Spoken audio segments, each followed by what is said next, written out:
Hey guys, what's going on? It's Lance Crone here, and bringing you guys another video. I'm going to chat with you guys today about the difference between a permanent transformation and a temporary makeover, and how to be in alignment with the right one. So, very first thing is that a temporary makeover is what we consider to be where you get results that you're not able to maintain. This is what we see more than anything in the fitness industry. Is we see all these people getting ripped, getting whatever in 90 days, and then 90 days later they look like they've never worked out in their life. This is a problem because what's happening is that there are tons of trainers and coaches that are literally teaching people, or authors I should say as well, that are teaching people how to basically get themselves fit for 90 days in very unhealthy and disordered ways, so that they have some amazing marketing going on where they can show some before and afters of people who can't maintain that at all. The thing of it is that I'm kind of making a joke, but it's not funny to me. It actually really irritates the fire out of me because I have witnessed so many people who have fallen prey to this stuff, to where they've gone and they've bought into hook, line, and sinker all of these tactics, not realizing that there is a difference between something that gets you fit, that you can stay fit for life, and something that gets you fit temporarily. And the reality is that unfortunately, there are so many individuals who keep themselves fit, okay? And then they decide that, wow, I like this fitness thing, and I like getting myself fit. I think I'm going to do this for a living. They want to start basically doing things related to fitness for other people. But the problem is, number one, they may not have the education. The bigger problem than that is the fact that they don't even understand human connection or emotional intelligence. So they start having people do things that are incredibly dangerous, hazardous, and that are very disordered, the things that will not last. So what I want to do is, I'm going to keep this as quick as I can because I want to go through all of these to show you guys the difference between being in alignment with a permanent transformation versus a temporary makeover, so that you can hopefully get yourself out of alignment with something that you're not wanting. That is the key. So the whole key is that whenever we talk about alignment, alignment is simply, I would say, getting yourself into a line or into congruence with actions and habits that will take you where you want to go. So what happens is a lot of people start doing these things, working out, exercising, cutting out certain foods, adding foods, whatever, under the notion that they're in alignment with fitness. They don't understand that there's a difference between how to get fit temporarily, something that won't last, versus something that does last. So these poor individuals who are starting off seeking out to finally make a change because they finally built up the courage to make some sort of change to get out of the pain level that they're in so that they can have confidence. Unfortunately, some charlatan sees this, takes their money, takes their time, helps them to do all these rigid things, knowing that number one, their metabolism is going to slow down, number two, that they're not going to be able to keep these things going, and number three, they're going to blame themselves and their lack of discipline as to why they couldn't keep it up. This is unethical in my opinion, but I won't get into that. Instead, what I'm going to do is just give you my solutions on how to stay in alignment with the right thing. So without further ado, here's the deal. The showcase of temporary habits versus permanent habits. Number one, temporary makeover fitness habits. Listen to these. Listen to all of these and ask yourself, are you in alignment with these instead of the next one? Number one, dropping calories as much as possible to get the fastest results. This is not in alignment with a permanent transformation. If this is you, you're going to want to stop that because you're heading like a bullet straight to a very finite or temporal makeover. That's not what we want. We want a transformation, not a makeover. Number two, working out as often or as long as possible to expedite results. Again, this is overzealous behavior. This is not the way to do what I've done, where I've been fit for 23 years. This is the way to basically be fit for about 23 days and then burn out and go, gosh dang, man, I don't know how these people do this. I'm not disciplined, guys. I don't have a lot of discipline. I have a whole lot of techniques and strategies that help me to stay in alignment with the right things. And I also have the mindset that tells me that when I'm out of alignment, I don't feel guilty or bad about it. I just simply realign myself. So I don't get tripped up and go, oh man, I'm going to go back to where I was. I just simply go, well, that didn't work out, and I do something different. That's the key. All right, number three, working out as hard as possible in every workout. I know you've been taught going big or going home is the way to be, but it's not. It's the way to get yourself a really nice injury or to burn yourself out really good or to even get yourself sick. So stop doing this. Instead, use what's called the rating of perceived exertion. I'll talk about that in another video, but it will help you to make sure that you're not overexerting yourself and burning yourself out. Okay, number 4, I'm moving through these quickly, so if you're just catching on, be sure to go back to the beginning, because these things are serious. They're going to help you to get out of alignment with something that you don't want. Okay, so number 4, elimination and avoidance techniques, such as cutting out all macros, such as like carbs, cutting out sugars, or a certain type of food altogether. Elimination and avoidance techniques do not work long term. Stop doing them. When you're cutting out carbs or cutting out sugars, all you're doing is reducing calories. The problem is that many of you guys go to such an extreme level, you cut out way too much crap, and then you start feeling deprived instead of feeling leaner. And there's the problem. You start losing some weight, and you're like, yeah, this is great, but I hate everyone because I want food and I'm starving. It doesn't work. Stop doing it. Okay, number 5. Rigid techniques that are only possible to keep up with for a small amount of time just to get a result. What that means is, I'm going to do 2-a-days, I'm going to get fit, I'm going to do this, I'm doing cardio 6 days a week, I'm doing whatever. These are overzealous practices. You're not going to keep them up. Don't convince yourself to start something you can't keep up with. It's not going to work.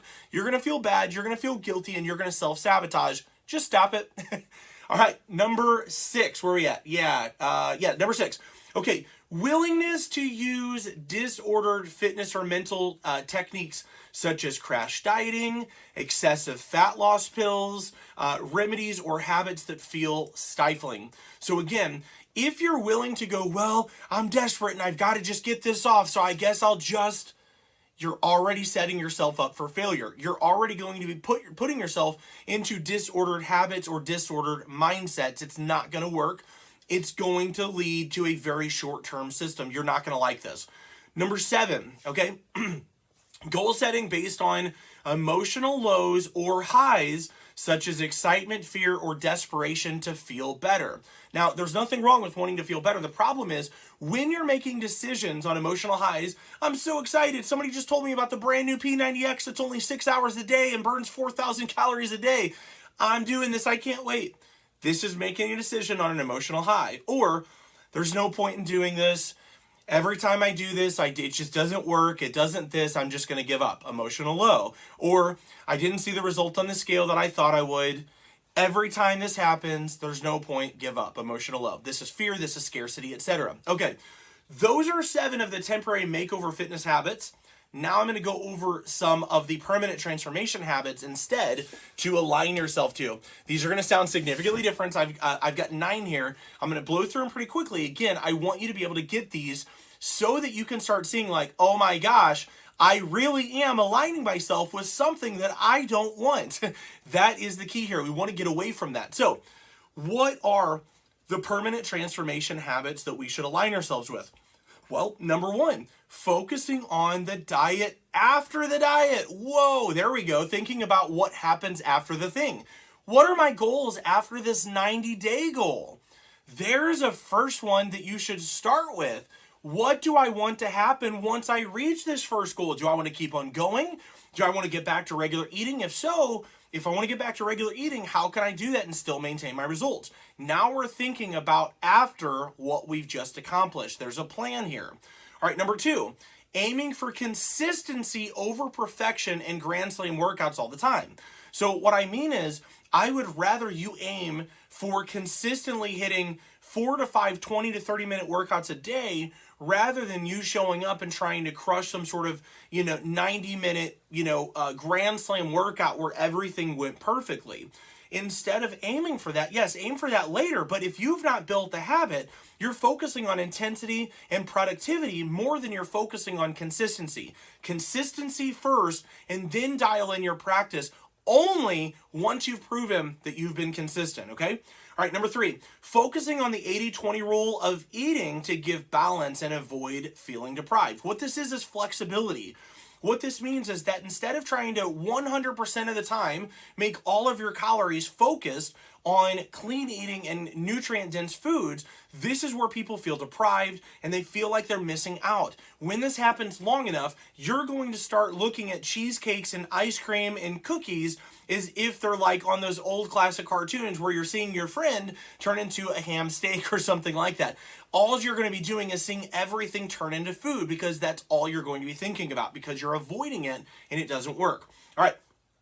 Let me actually explain that though.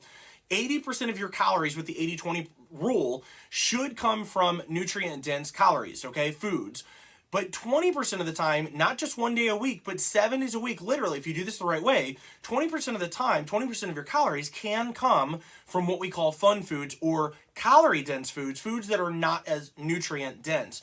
And this is going to prevent some of that lack of satiety, and it's going to prevent that feeling of deprivation, and that is what we're looking for so that you can stay in alignment with these goals indefinitely, okay?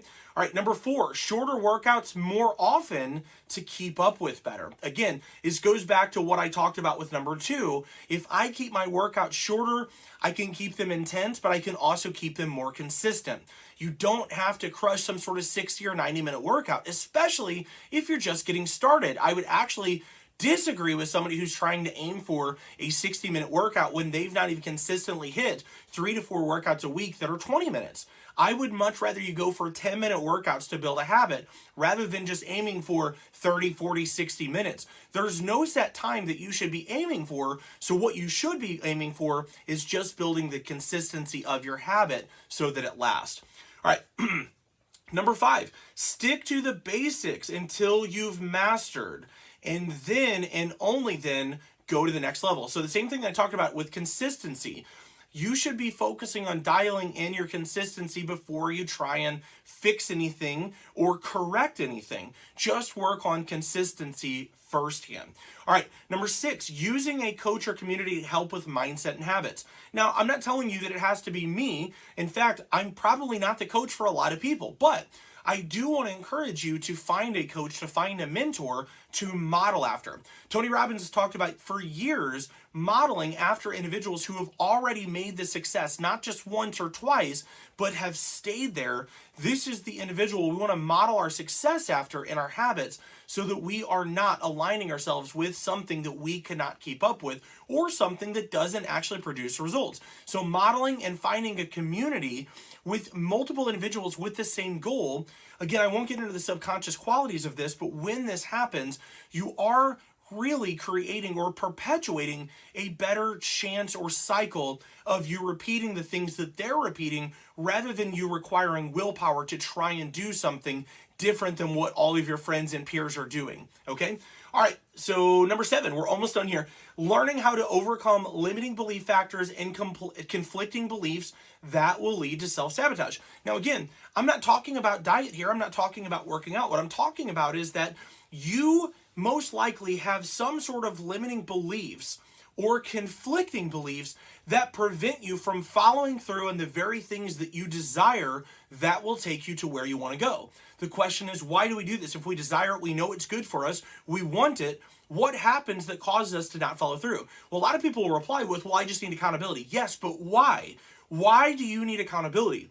Well, simply put, the fact is that when you are not having let me say it this way. When you are having beliefs internally that tell you that what you're doing is maybe not in alignment or it's not the sort of things that your type of person does. For example, a limiting belief factor might be that you see yourself as a fat person, and here I'm showing you how to get fit. So your psyche begins telling you that you are, quote, the fat person doing, quote, the fit person techniques. So your brain or your mind, whatever you want to stay with me here, but whatever your mind wants to tell yourself, the belief is, I am doing habits that are not in alignment with who I believe I am. So we don't want to just help you to start changing your habits. I want to help you to see that you're not the fat person, you're the fit person with fat person habits. I help you change those things. The limiting belief factor no longer exists, okay? These are huge, guys. These are things that people skip over and they go, Lance, I don't understand. My diet was so good and I did it and it just fell off. Well, you probably had limiting belief factors. You probably had some of these things that I'm talking about that you didn't even know were correlated to your journey. All right, last two here, guys. Setting goals with goal systems and underlying motivation for distance goals. What this means is that a goal is finite. A goal says, I'm going to reach this thing by date of this thing, this event, whatever. A goal system, rather than just focusing on one thing you want, focuses on a lifestyle of consistency or continuation of that thing you want. So somebody normally goes, Lance, I want to lose 40 pounds. Well, they've set a goal. Somebody instead who's more focused on the long term comes to me and says, Lance, I want to be fit like you and Lauren do. I don't want to just get fit for a little bit. I want to stay fit forever. What should I do? Well, you want to adopt a goal system. So for example, a goal says, I want to save up $1,000 to go on vacation in November. A goal system says, I'm going to save $200 a month to go on vacations every year for the rest of my life. A goal system is practical and it's designed for longevity. A goal is simply a milestone helping to make sure that you've accomplished your short-term objective. It's not the same as being able to stay fit indefinitely. Very last one, guys. Good, great, and awesome goals instead of rigid all or nothing goals. What that means is you want to set a minimum, a mid-range, and a long-range or a high-range goal in order to make sure that you're not just setting a pass or fail scenario. So for example, a lot of people, I grew up this way. I grew up to where if I got anything less than an A in school, I beat myself up and I felt inadequate or what have you. So what happens is that this is an all or nothing pass or fail scenario. I get an A or I failed. This is not real life. This is not the way that things should be. What we want to do is actually give you more of an A, B, C scenario. So for example, if I had more, let's say this, if I had less disordered thinking back then, I would have considered it to be, I'm aiming for my good goal is A, or my good goal is C, my great goal is B, and my awesome goal is A. Or my good goal is B, my great goal is A plus or B plus, and my awesome goal is A. What we're doing is we're setting scalable goals so that it's not just like I get 100% or I get nothing. What we're trying to do is, for example, a good, great, and awesome goal would say something like this. Each week, my good goal is 3 times a week working out. My great goal is 4 times, and my awesome goal is 5. An all or nothing goal says I work out 5 times or I failed that week. This is how you get disordered thinking, and you will lead to a temporary makeover. Hope this has made sense for you guys. I hope out of all of these, there were 16 of them on there, I hope that these 16 techniques, these 16 things, that you can see how to align yourself with what truly matters to give yourself quality of life and a lifestyle that feels fit, confident, and filled with health. So thanks guys for watching. Be sure to catch me on the next one. If you feel like this was valuable or feels like this resonated whatsoever, be sure to comment #value in the comments below. And let me know which was your favorite one and which is the one, if you don't mind, which is the one that you struggle with. I know I have had many struggles